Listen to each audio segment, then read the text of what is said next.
Hello, Rachel. Hi. Nice of you to join me in this time of quarantine. Nice of you to invite me. Thank you. So, how is just to start off with the usual topics? I guess how has quarantine affected you then personally? I think it's affecting me the same way it's affecting everybody, to be honest. I think I'm slowly going mad. Slowly going mad. No, I'm coping all right. I've got plenty of work to keep me going and plenty of stuff to be on with. Yeah. Do you normally work from home? I think you were telling me earlier. Is that right? Yeah. Yeah, so I'm kind of used to the whole same four walls, find ways to mix up your day thing. So it's not new for me. But obviously it's just the lack of being able to go out if I want to. So it's having that option that I miss. Right. Yeah. Yeah. You have to be very regimented these days. I know. I also work from home most of the time, and I claim that I've already been self quarantined in my normal life, so it's not too much different. But you're right, the routine, the options for going to the shop or something, you have to really nail that down. Yeah, I kind of miss going to see my authors and being able to Mhm. meet for coffee. And, it's that little social thing that I miss. But the actual work itself, I'm used to doing at home. So the So there's no same, yeah. change. Yeah, excellent. So you are an Amazon International #1 best-selling author, which means you've obviously published a number of books. Yep. um, so, so I guess first we'll just start with, well, how did you get into writing? At sort of what age did you sort of always know you wanted to be a writer, an author, or? No, not always. It sort of started for me at about 14, 13, 14. And I mean, I wrote stories as a kid. I was quite creative as a kid, but I never actually wanted to be an author. And then this team came into our school in secondary school. I think I was about 14. And introduced us to writing poetry. And it was for this competition. And if you wrote a good one and they liked it, they would choose it and publish it in like a collection. And it was to raise money. It was like Martin Luther King. And you had to write inspirational poems based on that topic. So mine was chosen and I got published. And I kind of just thought to myself, wow, that was really easy. And if it's that easy to do it with a poem, I wonder is it easy to do it with like one of my short stories or something bigger. So I started writing at home. I had about 50 different documents like this time and, like labeling them daft things like I will not fail this time because I didn't have titles for any of them. And then it took quite a while. And then in 2010, I finished my first novel and self-published it, having tried to get an agent and ending up with an agent that didn't work out. And just a load of realizations that actually I was probably better doing this on my own than with somebody representing me, and just got into the business that way and naturally kind of wrote book after book, and here I am. Excellent. So you actually did get an agent initially, and Yes. then so what was your experience then? Because most self-published authors kind of go with the idea that it's either they try and can't get an agent, or they just sort of say, well, that's it's not really worth my time. I just want to get my book out. So yeah. So what was your experience with that then? Not good. It was not good, not initially anyway. I mean, it took me a while and lots of rejections, and I tried doing the whole unsolicited manuscript thing and sending it in and got a lot of rejections that way. And then I got this guy contact me and say that he thought my concept was interesting and he would take me on, but he kind of made it sound, there was warning signs, I should have known sooner that it was going to go the wrong way. And he made it sound like he was doing me a massive favour, like he already had all these authors, but he would squeeze me in effectively. And he thought that the book would be good enough, so he took me on. He signed me.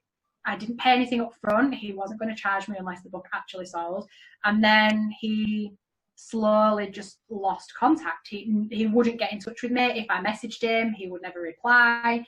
I was waiting weeks for replies to emails. He never ever touched base by phone, and it just got very suspicious. And he was constantly then, when he did reply, constantly telling me how it needed copy editing and he would be willing to do it for this fee. And it turned into I've taken you on and I've tried, but they're saying no without actually forwarding me any emails from these people and then trying to get money out of me for copy editing. So it went downhill very quickly, and it left a bitter taste in my mouth when we finally parted ways. I think I was with him for like a year and a half, 2 years. So it was quite a while that I gave it before I actually decided that it wasn't for me. And I just decided that it left a bitter taste and I didn't want to have to go through that again. And the replies that I did get sent were very stuck up and snobbish. And I was getting replies that I think most independent authors fear getting. And it's not just a rejection, but it was quite, not rude, but I was just thinking, I don't need this. I don't need this kind of negativity in my life. I know what my book's worth. And I knew it needed work, and I just thought, I can do this on my own. I don't need to be paying anybody to do this. I think I can probably do this on my own. And that's how I decided that it was time to go independent, to self-publish. I'm not saying I did it right the first time, made a lot of mistakes, but it's got me to where I am, and I don't regret it. So what was your experience at the beginning then? Because that was sort of around the time I started a few years earlier, but it's quite different then from what it was now. It's all been streamlined much more now. Well, so what was your experience with the first sort of self-publishing attempt? My first experience was with Lulu, the self-publishing company Lulu, and they were fine, brilliant. Books were really nice quality, lovely print, really good customer service. So it wasn't actually the company that was the problem, it was me. I was just inexperienced. I kind of was in the mindset of, I was 18 at the time, and I kind of just thought, I'll whack it up on Amazon and all my friends and family will buy a copy and I'll be a bestseller within a week, and yay.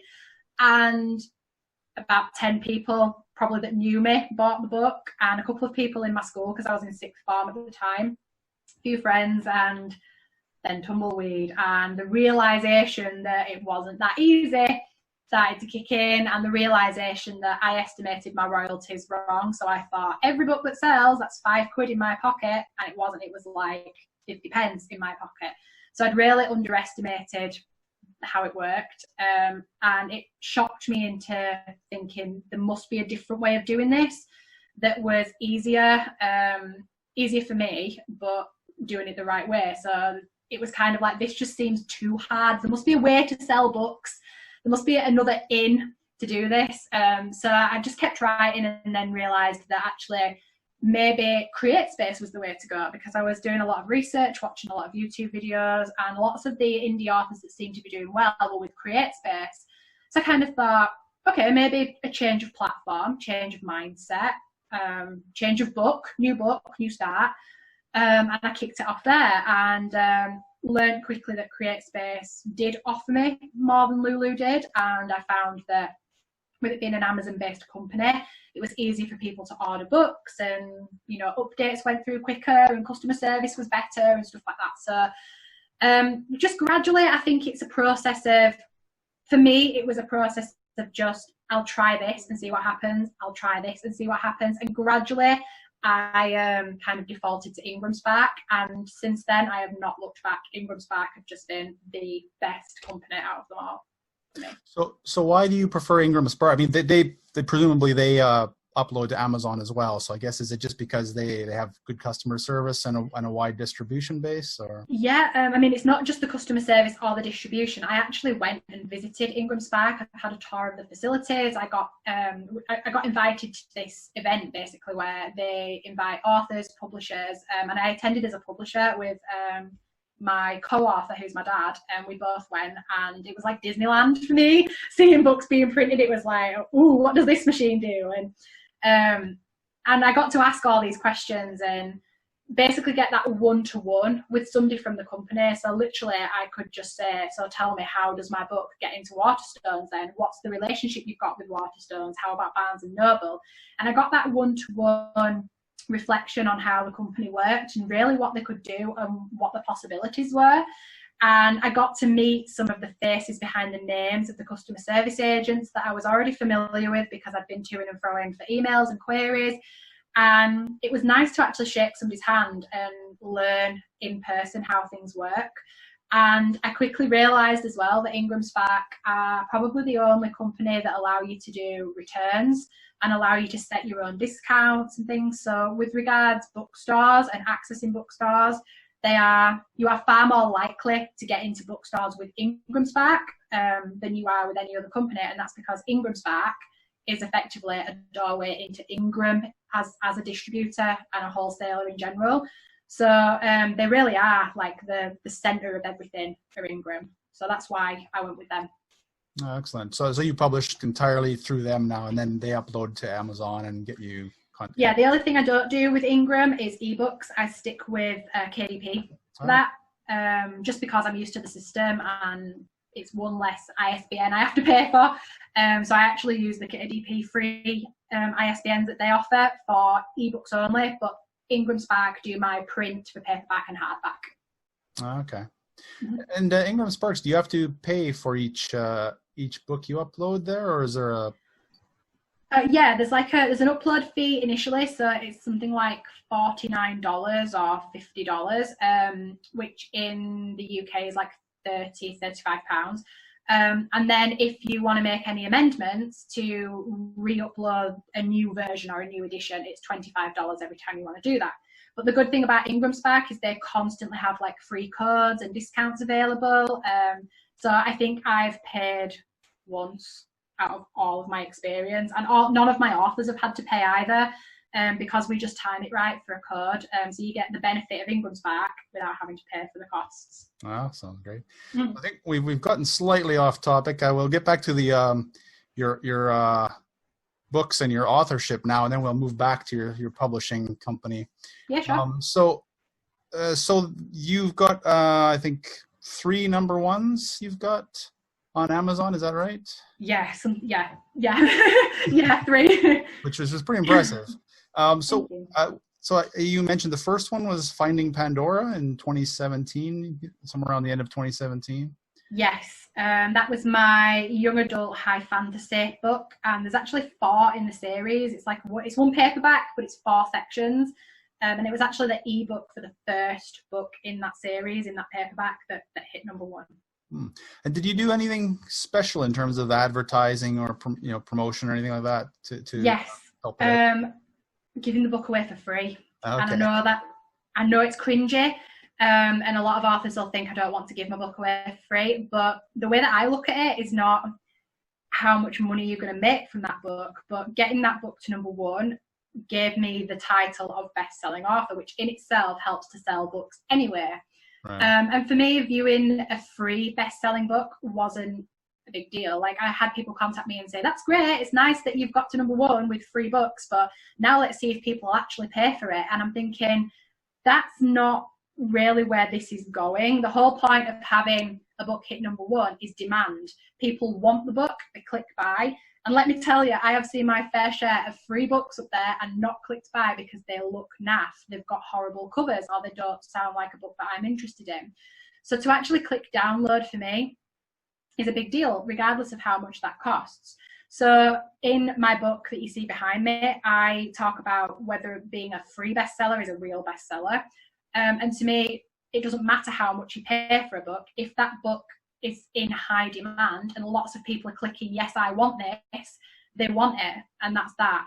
And that tells me that the book is good, and the reviews that came in told me the book was good, and the fact that people have now got it on their Kindle and constantly tell me that they've got it on their Kindle is a good thing. So giving that book away for free because it was the first in the series then prompted sales of the other books in the series, and then the paperback when that was created as a whole. So free books for me were the answer to a lot of my problems, and then obviously promotions and discounts and stuff like that. And the other thing I don't do is paid advertising. Right. I've never done paid advertising. So I was curious then, with the free giveaways initially, did you get a lot of reviews from that as a result of that? Because people sometimes are quite reluctant to review. Yeah, if you look on Amazon, it probably doesn't look like I've got that many reviews, and I don't think publicly I do, but the amount of people that emailed me and said, I read your book, loved it, now a fan, thinking of buying one of your other ones, or who came up to me at an event, or I've had a lot of, I do a lot of school visits, and a lot of the kids there downloaded it onto their iPads or whatever it was that their mums and dads were allowing them to use. And then no matter how many times I said to people, that's great, I'm so glad that you loved it, go on Amazon and leave me a review, and maybe 2% did. And that's the thing I find, that I can never judge how well a book has sold and how well a book is doing, because you never know, because not everybody leaves a review. So even like the best-selling books that are out there, they might have 200 reviews. I bet 20,000 people have probably read that book or bought it. So you just can't tell whether or not a book is doing well and whether it's successful and whether it's any good by reviews alone. What I look for is, when people are reviewing my book, I look at the quality of review rather than the star rating. So say if I get 10 reviews for a book and all of them are 2-star, that's cringy. If I get 10 reviews and sort of some of them are 3-star, some of them are 5-star, and if that's a book that I'm looking to potentially buy myself, I tend to believe that that's more of a real view of what the book's like, even though it's not got very many reviews, because the reviews are varied, which generally happens with readers, because you'll get people that love it and you'll get people that hate it. So reviews are a really big thing for authors in general. It's like, if you don't have very many reviews, you're not doing very well, and it's a sign that that author's not doing well and that they're no good. That's not the case, because no matter what you do, you cannot force a reader's hand, whether they've bought the book and love it or not. Yeah, Amazon does try at the end of the Kindle, don't they? They would take you immediately to the rating page, but even still, it's still hard to get reviews, isn't it? There's ways to kind of tempt readers to leave reviews, and it does help your book sales if you can get reviews. Don't get me wrong. Like in the book behind me, I say that ideally, if there's like 500 reviews, that's brilliant. You know that people are reading it because the evidence is there. But if you've got 15 reviews on a book and you're finding that it's hard to get more, it doesn't necessarily mean that it hasn't sold more than 15 copies, and it doesn't necessarily mean that those people haven't left a review because they don't like it. Some people don't know how to leave a review. Some people just forget. They don't have time. They review it on a different platform like Waterstones or Goodreads. So just because you're shopping on Amazon and a book doesn't have reviews doesn't mean to say that that author's not sold copies, and it doesn't mean to say that they're not trying all different things, including links in the backs of ebooks. But I don't click those links. I'm a reader, a really avid reader, and I don't click those links. I do review books, but I don't click through the links in the back of the book. Yeah, I bet if they just had the star rating without having to put anything in as a description, they'd probably have a lot more ratings. But it's always that creativity, isn't it? You're like, oh yeah, I want to give this a 4-star, but then I don't want to have to think for 10 minutes on what to rate. Well, my Kindle runs on Steam as well. It's like the original Kindle with the big keyboard at the bottom. And I love my Kindle. I love the original one because it doesn't do anything else, so I don't get distracted. I'm not tempted to surf the internet. So when it comes to clicking links in the back of my Kindle, it's actually really hard to figure out how to do that, because you have to push all these buttons to get the cursor to move. So I think if you were using a tablet, it's probably easier to just tap and click a link. Whereas for me, putting links in the backs of books is pointless because I can't physically click them if I tried. So I think as technology moves on, there will be new ways for people to be tempted to leave reviews. But personally for me, if I don't have the time or I forget, it could be 3 months between finishing reading a book and enjoying it before I leave a review, purely because in that space of time I've forgotten. Yeah. So you then the next book you had that went #1 was Noah Finn and the Art of Suicide, which is quite a provocative title. Yeah, cringy title, cringy subject. But I think, to be honest, that worked in my favour as well. I think that might be why it did so well, because people were tempted by the title. It was quite edgy and quite risky. And Noah Finn and the Art of Suicide is not only about suicide, but it's actually set on 9/11. So when you talk to people at book signings about that, instantly you see like the terror in the face. Like, can I be seen to buy a book like this? They really want to know what it's about, and they really want to buy it and read it. But actually, when you see that if they've got other books, they will, at book signings, they will hide it between the other books, because it's almost like this. It's a topic that they don't want to talk about. So I think that probably helped in my favour, because it had that edge and people were curious, if anything. So maybe the secret to having a best-selling book is to write about weird stuff, edgy stuff. Yeah, because it's I remember hearing you speak about it, and it's as you say, it's set on 9/11, but it's not really focused on the events of 9/11, is it? It's more about the Noah Finn's life, if I remember. Yeah, it's a story of a guy that he's killed in 9/11, but he's actually about to commit suicide off the top of one of the towers when the plane hits and takes away his choice. So he actually doesn't end up committing suicide. And it's about him waking up and having conversations with the Grim Reaper about why his life is meaningful and how he should look at all the other people on that day that have been forced to lose their life, and why would he want to throw his away when other people want theirs and weren't able to keep it. So 9/11 is used as a setting to teach Noah a lesson than it actually is a story about 9/11. So it's there in the background, but it's not actually what the story's about. All right. That sounds very interesting. I did start reading it, but I haven't finished yet. But then you recently you've moved on to a completely different kind of genre than with your dad. You were writing Bluetooth and the World Wide Web. So it's a kid's book, if I'm not mistaken. Yes, middle grade. So it's like 9 to 12 years. Okay. It sounds quite interesting. I mean, I love the title. So. Yeah. Well, it was actually my dad's creation, so I can't take credit for this. I wrote the book, but my dad gave me the ideas. He created the world and the story, and he said, this is what's going to happen. But my dad has no writing experience, so he came to me as the writer and said, I was in a bit of a writing slump at the time, and I think I had a little bit of writer's block, and I was really struggling to come up with something new to write. And I said, I really fancy writing a kid's book, but I've never done that before, and I write all this edgy, weird stuff, all this stuff that's set in universes that don't even exist and on really horrible events that have taken place in history. And I just want to write something that's fun and young and just something that's a bit silly. And he was like, I have the perfect idea for you. I woke up with this dream, and he wakes up with these wacky ideas in his mind sometimes. So I gave him a notebook and said, write it down, tell me what you want to do, and we'll co-write it. You tell me what to write, I'll write it, and then I'll bounce it back. And we did that. And it worked really, really well. It was a really good partnership. And we ended up coming up with this really wacky character called Bluetooth, who is a spider living in the spider world, the insect world, who has this blue fang. And ever since he was little, his fang can connect to the internet, and he doesn't know why. Whereas everybody else has to connect to the World Wide Web. So they all have like webs connecting to other webs that connect to their laptops and their web books, and all that stuff. So they have to actually manually connect, whereas he just connects and he never really knows why. So it's about wasps attacking that system and trying to slash the connections to bring down the insect world and dominate the insect world, and how Bluetooth and his fang help to resolve that. So it's kind of a way to talk to kids about technology, because kids know more about technology now than we do. I had to research half of the technology in there, so they know more about devices than I do. So it was kind of trying to think of a topic that they would love whilst making it equally filled with toilet humour and adult humour, that when they read the book to the kids, they will get jokes that the kids don't and have a giggle as well. So that's where we went with it, and it worked really, really well. Excellent. So that reached #1 quite recently, didn't it? Yeah, beginning of this year, end of last year, beginning of this year, I want to say.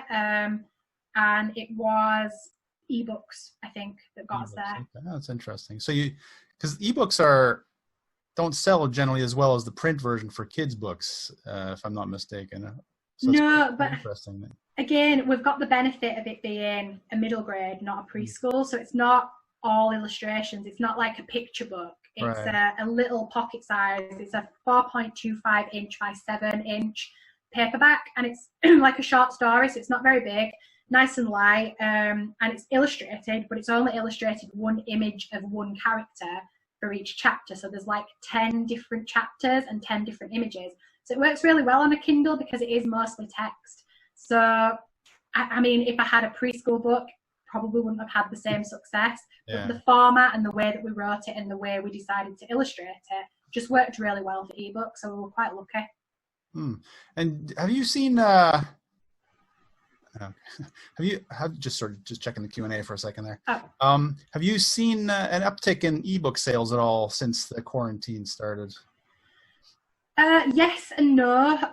Pre-orders at the moment are available for three of my authors. So we don't actually have very many official sales at the moment, because all the pre-orders, obviously we don't always get told about them until after the fact. So the pre-orders are doing really well as far as I can see, but with regards whether or not they're more or less than a paperback, I wouldn't be able to tell you because I don't see the paperback figures until further down the line. But so far, ebook figures are really, really good. And one of my authors, her ebook figures were good enough to get her to number 2 on the Amazon best-selling list before the books actually even come out. So Alana Bettenbow, they call her, and she's producing Brother Butterfly. It comes out on Saturday, this Saturday, and she got to number 2 without actually having to do much because the book just... Obviously, she had a lot of excitement from friends and family, so she's not had to attend events for this. It just happened naturally, which was lovely. Excellent. Well, that segues us well into, I think, your publishing company, because you keep talking about your authors. So, yes. So in addition to being an Amazon #1 best-selling author, you are also run your own publishing company, Curious Cat Books. Yes. I do. So how and why did you start that, and how has it been going then?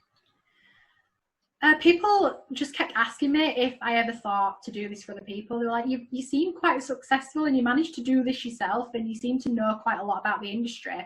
Why do you not offer this to other people? Surely that's a natural step. And all along I've resisted and said, no, I could never do it for somebody else. I would never want that responsibility. And then I taught a writing class last year at a local community centre. And this lady came up to me and said, I have this little collection of stories that mean a lot to me. I would really love to see them in print, and I wondered, would you be able to help me? And initially it was just like a coaching kind of thing. I was like a mentor for her. We used to meet every week, and then it just dawned on me that actually maybe if I was going to take that step, doing so with her as my first author might be the ideal way to start. So we kind of agreed to be each other's guinea pig. I would help her to create the first book, and she would sign to my company and be my first author. So we kind of came to this mutual agreement that I would help her to produce this book for herself and her son as well. It was like her son was her illustrator, so it meant a lot to her, and she just wanted to see them in print more than anything. And it was kind of a trial and error sort of situation, and it went surprisingly well. So from there, I kind of then thought, okay, I like this, I'm good at this. Managed to get quite a bit of success. We did quite a lot of book signings and interviews, and kind of got her to come out of her shell a little bit as well, and saw that what I was doing was actually really good, not just for myself, but for my authors. And I just really fell in love with the whole idea of helping people to create things that were really important to them. And from then on, I just kind of studied and signed more people and learned more. And I'm not saying for 1 minute that I know everything. And I'm sure one of my authors will come to me at some point and say, can we do this? And I'll go, no idea how to do that, but let's do it. And the whole point of having that person, for them to have that person that they can learn with and that can do the research for them and ease that pressure off of them, that's something that I really value in my company. Like, the reason that I've not hired 20 other people is because I want the service to be personal. I want to help people to do what I struggled to do and to help them not have to go through what I did. So that's the reason really that I'm still doing it and managing to do it successfully, because I think I just care. And I think it's that really having that caring and that personal input that makes all the difference. Yeah, I can appreciate that. This is sort of the same feeling with Quantum.press as well. It's the same. It's wonderful seeing, well, bringing that ability for people to get their books out there that would have never got their books out there otherwise. It's the unboxing videos, and I mean, before COVID, I used to make a point of meeting with my authors and letting them open the first book and videoing it for them. Oh, okay. Putting it on YouTube and watching them sign their first copy and recording it all for them, because there's nothing like that feeling. Even now, when you open your 6th book, you still get that kind of, I created this. There's a little bit of me in here that's going to last forever, even when I'm no longer here. And it's capturing that moment and just seeing the way people react, and that I can help to bring joy to that person and to bring that book to life for them. It's that there's just no feeling like it. And even though it's not my own book, it's when I see an author that happy, I kind of get the feeling again, like I do when I open my own books. I kind of get to relive all that experience, and I just love it. So how many authors do you have signed then right now? I had 9. One of the lady that I was telling you about that signed to me, she had some personal reasons and decided that she just wanted to take a step back for a while. So she's now no longer with us. Hopefully she will continue to publish though, because it'd be really sad to see those stories just not be created again. So there's 8 of us at the moment, including myself and my father, who's my co-author. He's part of that as well. Excellent. That's quite a bit. Yeah. And you started only fairly recently, didn't you? A couple years. About a year ago. Yeah. Wow. I only actually took people on like this time last year. So the company's grown really quickly. But then again, I'm like, this month, there's 3 books hitting the shelves in 3 months. So it keeps you very busy. Well, that segues into a couple questions we have then. Sure. So is your, would you say your author and your publishing company is your main job for source of income, or do you still have a day job as well? No, I have a day job as well. I work from home most of the time for that job, and then literally like when I finish my job, it is swap computers, swap keyboards, and straight on to the next one. So I kind of work what I feel is like 2 full-time jobs. I know that my business is like a small part, but I work so many hours on it, and I mean, I'd say I take weekends off. I don't take weekends off. I don't. I should do, and I should take some time for me, but I do find that I'm becoming a bit of a workaholic because yeah, just because I really love what I do, and I think when you love what you do, it doesn't feel like a job. So, but I do have a full-time job as well. Yeah. Someone else has asked, how do you help promote the books of your authors? What sort of marketing promotion do you engage in? Okay. We initially send out a press release, so that will go to mostly local press. So like I live here in Bradford. So like we would look at like the TNA, it used to be called Made in Leeds. It's called something else now, but that TV channel, the local TV channel. So we look at like local magazines, and we will notify local bloggers. I get in touch with podcasters such as yourself. I have contacts in radio stations and I've got quite a few friends now in the industry that help us out. But I also really encourage social media. So all my authors are told that they really need to set something up on Facebook, Twitter, Instagram, if they want to start a YouTube channel. But not only do I tell them to do this, but I help them as well, because a lot of my authors are new to the industry. So I kind of specialize in new and struggling authors. So I very rarely get somebody contact me that knows what they're doing, because if they know what they're doing, they're with a big publisher or they're doing it themselves. So the idea of signing to me is that you get somebody that knows what they're doing, but you get that personal involvement as well. Like I won't just say to you, this is your book cover, you're going to have it whether you like it or not. It's a group effort. So I do it for them, but they tell me what they want.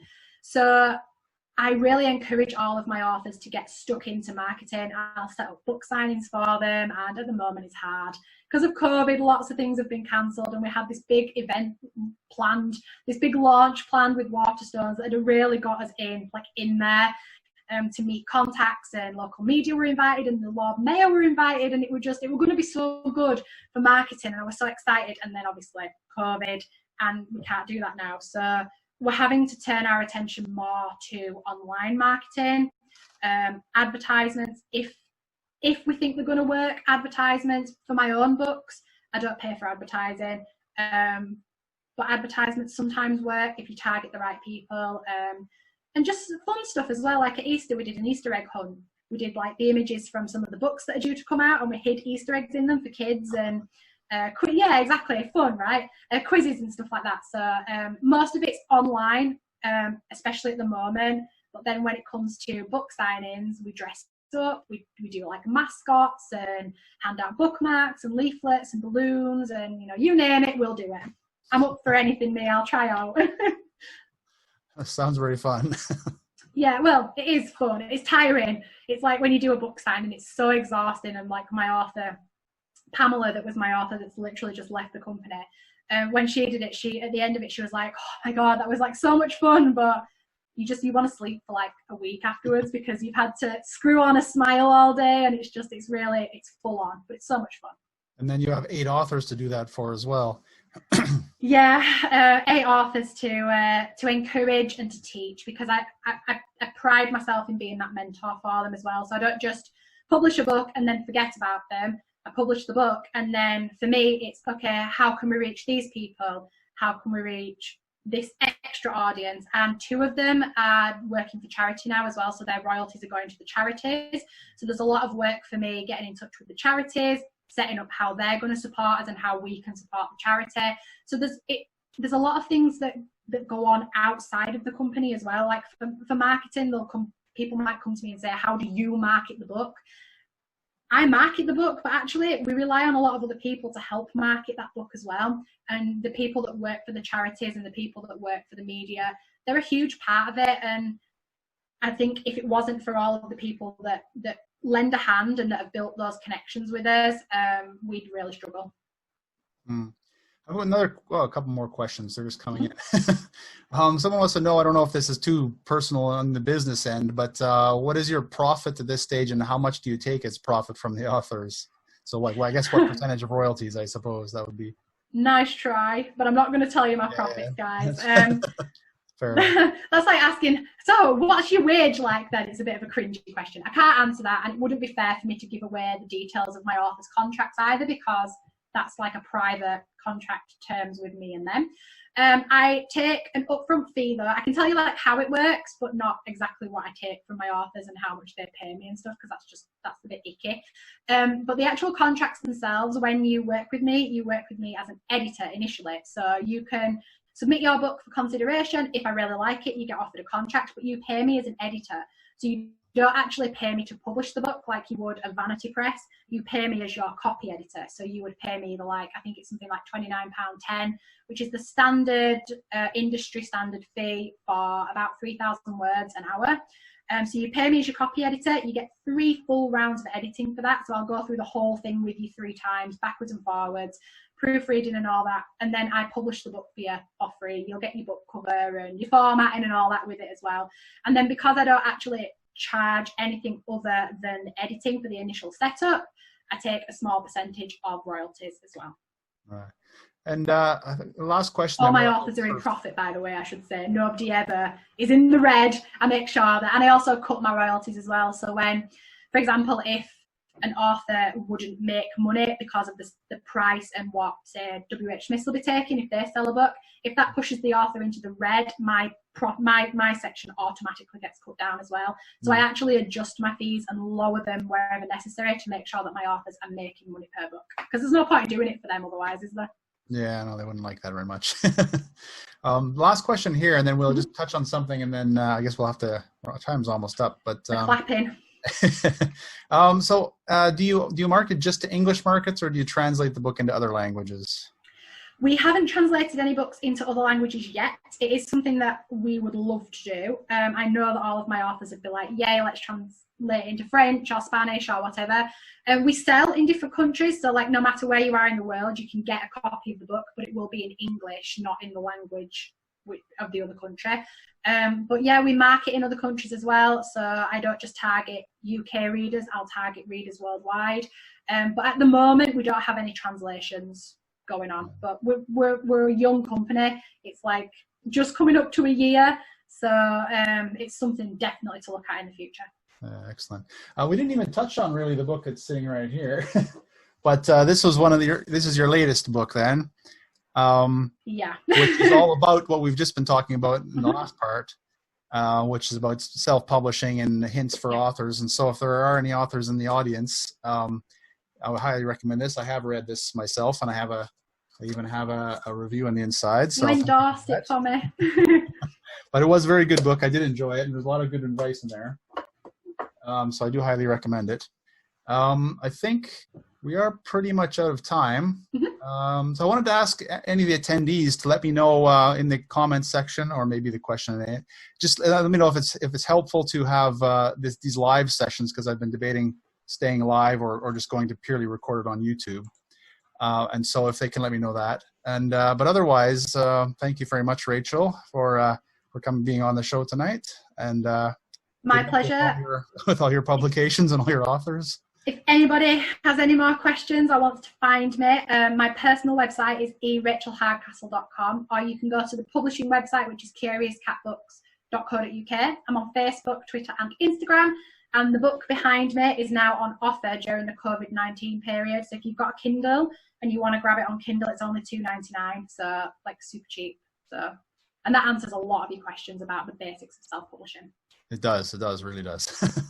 All right, so thanks very much then, and all the best to you in this time, and hopefully we'll be back on the streets and in the bookstores soon. Yeah, well, thank you so much for having me. Stay safe, everybody, and I hope to hear from you all soon.